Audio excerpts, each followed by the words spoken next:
Our next speaker, while they're getting set up, is going to be Charlotte Mormon, a recently finished being an undergrad from Pomona College.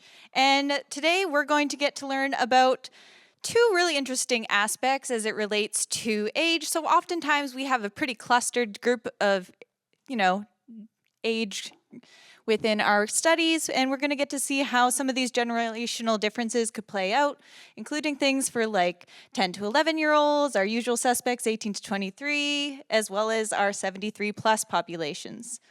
There we go. Here we go. Alrighty, good afternoon, everybody. As aforementioned, I'm Charlotte Mormon, and I'm presenting on my work with Jordan Hoogsteden and Dr. Eleanor Burrell on generational differences and understandings of privacy terminology. Our research sought to understand how under-researched populations, such as children and older adults, understand the terms that are frequently used in privacy policies. So our experimental design consisted of a 20-minute survey and a 15-minute focus group where participants could elaborate on things that they couldn't quite elaborate on in the survey. Within the survey, participants were asked about their comfort levels with technology, and we asked them to define terms that are commonly used in privacy policies. Our comfort level questions provided a Likert scale from very uncomfortable to very comfortable, and then participants were asked to define 8 terms that we selected by starting with a list of 22 terms used by Tangadal's 2021 PETS paper. We further culled that list by cross-referencing with terms that appeared in the privacy policies of the most popular web browser, which is Google, the most popular phone, which is Apple, and the most popular social media company, which is Meta in the US, which left us with the final list of the 8 terms that you see here. When participants were asked to provide a definition for a term, we included an excerpt from one of the Google, Apple, or Meta privacy policies to simulate the context in which they would witness that term.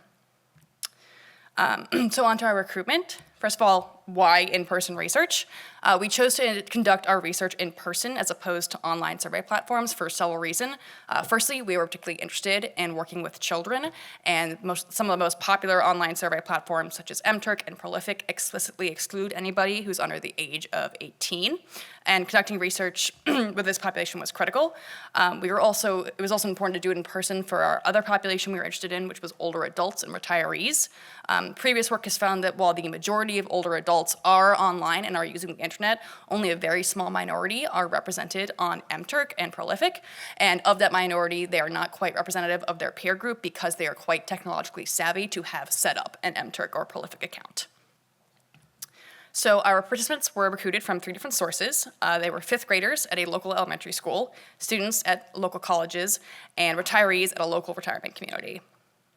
So, onto our participants. They were divided into 3 generational groups by source of recruitment. So first up, we have Generation Alpha, which had 14 participants. The typical definition for Generation Alpha is those born after 2010, and our participants were born in 2011 and 2012, so they were 10 to 11 years old at the time of the survey. Our next generation is Generation Z, which has 15 participants. It is typically defined as those born between 1997 and 2010. In our sample, they were born between 1999 and 2003, making them 19 to 23 years old during the time of the survey. And finally, we have our last generation, Generation R, which is a constructed generation. It spans 2 generational groups, the silent generation and baby boomers.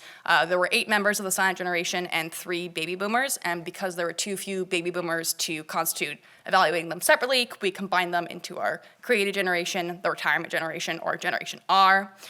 In our sample, our participants were born between 1930 and 1949, with 1 outlier born in 1961, making them 73 to 92 years old at the time of the survey, with the outlier being 61. So, onto our results. So, in terms of computer comfort, our 2 youngest generations felt fairly comfortable with computers, while none of our Gen R participants categorized themselves as fully comfortable. In terms of smartphone and tablet comfort, the 2 youngest generations, once again, felt quite comfortable, while Generation R felt more comfortable with them than computers, but still less so than the younger generations. For our terminology results, since all the terminology questions were free response, we deductively coded participants' definitions of each term using a 5-point scale. We double-coded all of these responses for correctness, with all 3 of the generations having Cohen's kappa coefficients over 0.6. We have some examples of how some of these coded responses were for each of the 5 points. So this is for device fingerprinting. So one that would be categorized as fully understands would be anything that could be used to identify a particular device, like an IP address or something. Understands big idea would be things that are able to locate your specific device and make it targetable to other people. Understands vague topic was how each device is different. Doesn't know was don't know. And incorrect understanding was the fingerprints you put onto devices via Touch ID. So in terms of overall understanding, our participants struggled to define terms correctly, particularly Generation Alpha and Gen R. Notably, not a single response from any Generation Alpha member was coded as fully understands, and only 8% of responses from Generation R were coded as fully understands. The term that was most successfully defined was privacy policy, with 60% of Generation Z providing a definition that demonstrated a full understanding of the term. However, Generation Alpha particularly deeply struggled with miscomprehensions, with the majority giving an incorrect definition and over a third saying that they didn't know. And equal numbers of Generation R gave definitions that suggested full comprehension or miscomprehension. One of our more average cases was cookie. While it was generally well understood by Gen Z, the majority of Gen Alpha misunderstood the term, and Gen R was split between general understanding and those that just did not know the term. One of our worst cases was pixel tag, with not a single participant providing a definition that suggested full understanding.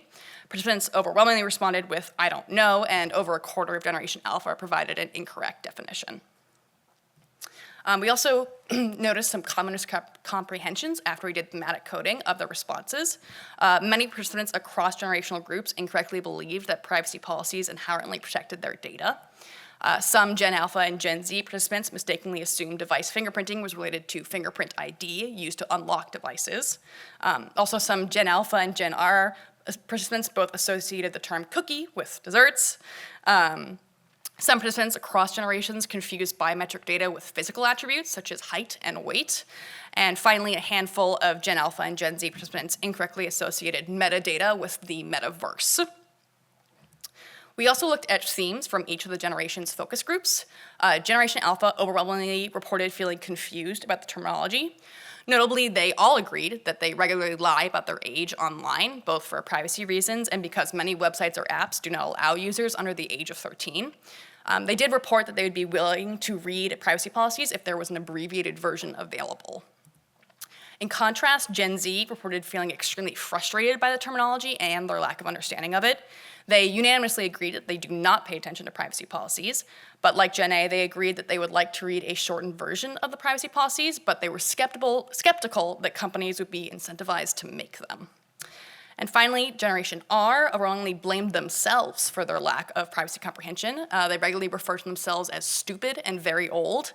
They felt that they needed technology to keep in touch with today's society, but felt overwhelmingly ignorant about it. They reported that they would use a hover to define feature, allowing them to see the definition of unfamiliar terms in privacy policies. So at the end of our survey, we asked a final open-ended question, which was, what do you think the consequences are of not knowing what these terms mean? And we've selected a quote from each of the generations that feels representative of what many of the participants were saying. So first up is Generation Alpha. They were unsure as to what the potential consequences may be, but were quite fearful of them. Okay, maybe awful. Generation Z expressed frustration and a feeling of disempowerment and an inability to change the status quo, saying, even if I didn't agree with the privacy policy, I don't have the means to bargain or change the tenets of the policy. Generation R expressed feelings of being left behind and excluded by society due to how much of life is now conducted online, with one participant saying, the consequences are a feeling of being left behind on the shores of the 20th century. So from our findings, we've suggested 4 recommendations for improvement. The first being generation-specific targeted outreach and education, such as classes or workshops taught in elementary schools and retirement centers. Our second recommendation is further design of privacy-enhancing tools. Our participants made suggestions, such as the ability to click on an unfamiliar word to see definition or an abbreviated version of the policy in more plain English and layman's terms. Our third recommendation is increased legal action for privacy enhancement, such as the GDPR in the EU and the CCPA in California. And our fourth and final recommendation is continued investment in in-person community-based research. While online research is incredibly valuable for its cost-effectiveness and speed, it leaves out vulnerable populations, such as children and older adults, who deserve to be considered when designing tools for privacy and security. Thank you all very much. Does anyone have any questions?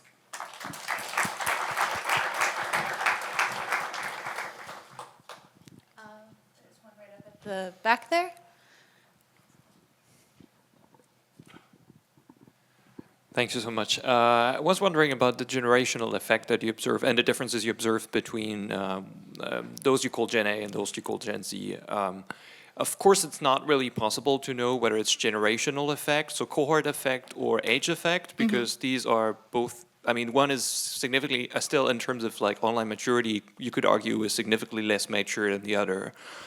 Do you have maybe any hints from your focus groups and discussions you had on whether these differences were related to the way they were socialized with technology and the thing that would, remain in 10 years' time, or whether this is just because the younger population in your study was less experienced and had less maturity? I would definitely say that the experience of Gen Z and Gen Alpha are very different when it comes to privacy and security and internet safety. I myself would be considered a member, like an older member of Generation Z, and I was sort of the tail end of the generations that still had internet safety classes and typing classes that was taught in school.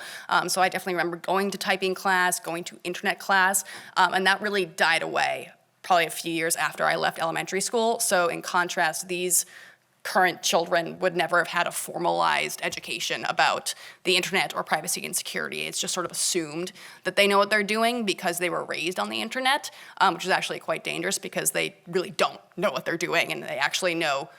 I mean, having spoken to them, I think they know less than I did when I was their age because I had a more formal education in online safety. I'm going to steal my privileges. I would actually like to ask you what might be an odd question. So you asked the participants what they thought the consequences were of not knowing these terms. And in contrast to that, what I was hoping you might answer is what you thought either from the literature and conversations with the community or your own perceptions. What do you think the consequences are of people not knowing these terms, and whether that's reflective of what you saw in this work?